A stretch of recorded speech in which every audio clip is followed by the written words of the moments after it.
साथियों नमस्कार, भारत चक्र न्यूज में आपका स्वागत है। मैं हूं आपके साथ राजेश शर्मा।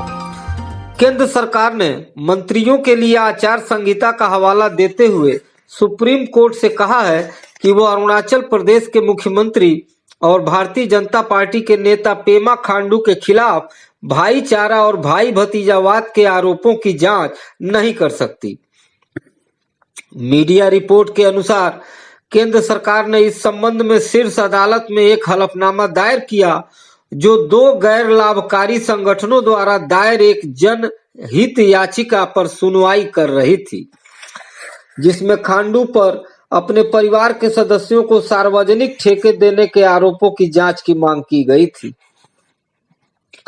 अपने हलफनामे में केंद्र सरकार ने कहा, खांडू पर लागू मंत्रियों की आचार संहिता राज्य के अधिकार क्षेत्र में आती है और केंद्रीय वित्त मंत्रालय के सार्वजनिक खरीद नियम राज्यों पर बाध्यकारी नहीं है।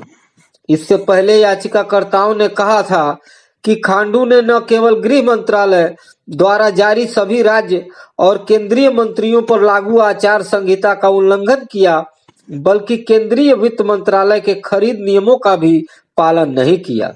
18 मार्च को अदालत के आदेश के बाद केंद्र सरकार द्वारा जवाब दाखिल न करने के बाद सुप्रीम कोर्ट ने पिछले महीने उसे जवाब दाखिल करने के लिए 3 हफ्ते का समय दिया था।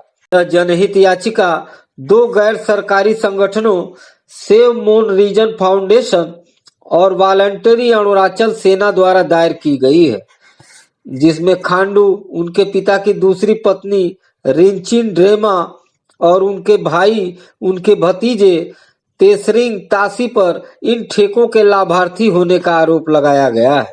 अपने हलफनामे में केंद्र सरकार ने कहा कि आचार संहिता निश्चित रूप से सभी राज्य और केंद्र के मंत्रियों के लिए बाध्यकारी है।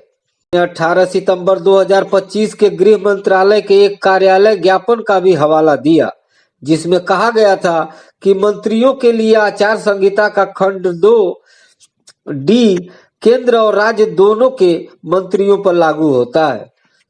इस संहिता में कहा गया है, पदभार ग्रहण करने के बाद और जब तक वो पद पर बने रहेंगे, मंत्री यह सुनिश्चित करेंगे कि उनके परिवार के सदस्य उस सरकार को माल या सेवाएं प्रदान करने वाले व्यापार या व्यवसाय के सामान्य क्रम और मानक या बाजार दरों को छोड़कर या मुख्य रूप से उससे सरकार से लाइसेंस, परमिट, कोटा, पट्टे आदि प्राप्त करने पर निर्भर कोई व्यवसायिक संस्था शुरू न करें या उसमें भाग न लें। हालांकि केंद्र सरकार ने तब अपने लिए हलफनामे में कहा था कि इस मामले में गृह मंत्रालय की कोई और भूमिका नहीं है। मीडिया रिपोर्ट के अनुसार सरकार ने हलफनामे में कहा, इस मामले में गृह मंत्रालय की कोई और भूमिका नहीं है। वास्तव में रीट याचिका में उठाए गए मुद्दे राज्य सरकार के अधिकार क्षेत्र में आते हैं। वकील प्रशांत भूषण और नेहा राठी द्वारा प्रतिनिधित्व किए गए याचिकाकर्ताओं ने अरुणाचल प्रदेश सरकार द्वारा सार्वजनिक खरीद प्रक्रिया में अपनाई गई प्रक्रिया पर भी चिंता व्यक्त की है।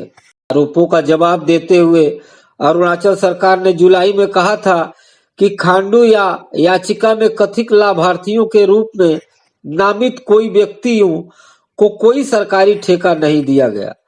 इसमें कहा गया था, खांडू, ड्रेमा या तासी से संबंधित फर्मों या व्यक्तियों को दिए गए 95% ठेके खुली निविदा प्रक्रिया के माध्यम से दिए गए थे और तकनीकी और वित्तीय बोलियों को आमंत्रित करने और उनका मूल्यांकन करने के बाद दिए गए थे।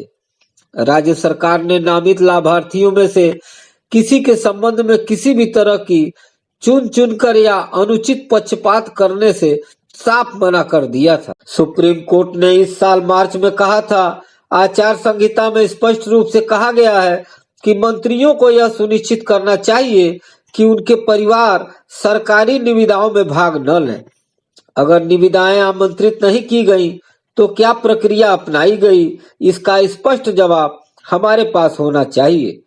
यह बताया जाना चाहिए कि केंद्र ने सुप्रीम कोर्ट से कहा, अरुणाचल के सीएम के खिलाफ भ्रष्टाचार के आरोपों की जांच नहीं कर सकते अरुणाचल प्रदेश के मुख्यमंत्री और भाजपा नेता पेमा खांडू पर भ्रष्टाचार और भाई भतीजावाद के आरोप है। एक जनहित याचिका में खांडू पर अपने परिजनों को सार्वजनिक ठेका देने के आरोपों की जांच की मांग की गई थी। इसके जवाब में केंद्र सरकार ने मंत्रियों के लिए आचार संहिता का हवाला देते हुए कहा कि वह जांच नहीं कर सकती। आज के लिए बस इतना ही। कल फिर मिलते हैं देश दुनिया की बड़ी खबरों के साथ। आप देखते रहिए भारत चक्र न्यूज। नमस्कार, जय हिंद।